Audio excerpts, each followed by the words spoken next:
Hey everyone. I'm just realizing that for many of you, the fennel might be a little bit confusing on actually understanding like how to use this, like what part you're supposed to cook with, what you're supposed to use, how you're supposed to cut it up. I know that can be a little tricky, so I decided to just shoot you a quick video this morning.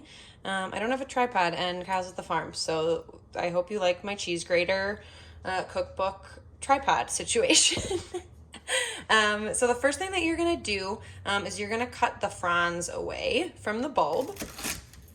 And I always do that at an angle like that, just so I really get like the maximum amount of the bulb here. I absolutely love fennel, so I want every little bit of those, of that bulb to use. So there's three parts of the fennel. There's the bulb, there's the stems, and there's the fronds, this kind of feathery looking stuff. These are called fronds, and you can use them really similar to however you would use dill or any other fresh herbs, which I know Erica talked about in her unboxing video this week. But yeah, you can put them on pizza, you can put them in pasta, on fish. I'm going to process mine into like a chimichurri with some basil and some mint, and that's going to be really, really good. I'm not going to do that right now though, so I'm actually going to cut off some of these stems. You can use the stems in stock. I've heard a lot of people use fennel stems in like making their own veggie stock, and it's really good. I will fully admit I never use these. So if you do, put a comment in the post. I would love to know what you do with fennel stems. But so the fronds, I'm just going to tuck away into this bag, because they'll store a lot better in there. They'll wilt in the fridge if they're not in a bag. So I'm going to put that into my fridge for later. Use that for some chimichurri. And then for this actual bulb, what you're going to do, you've cut the stems and the fronds off. You're going to cut the base off where it connects to the ground. You're going to lose a little bit. That's totally okay. This is not as clean as I want it to be. I just stole this from the field yesterday night because I wanted to do this video for you. But you're going to cut the bottom off, and then you are going to cut it in half lengthwise, like that. This is what fennel looks like on the inside. It's so freaking beautiful. I love it so much. And then like Erica was talking about, there's this core here. It's really woody. You don't want to eat that. So just kind of like you do with cabbage, you're going to take and cut at an angle.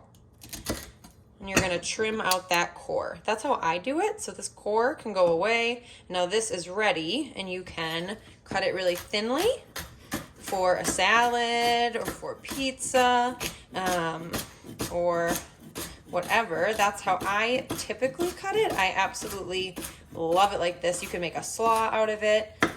It's just so dang tasty. So now you can see you've got all these little pieces of shaved fennel. They'll kind of fall apart like an onion. So good.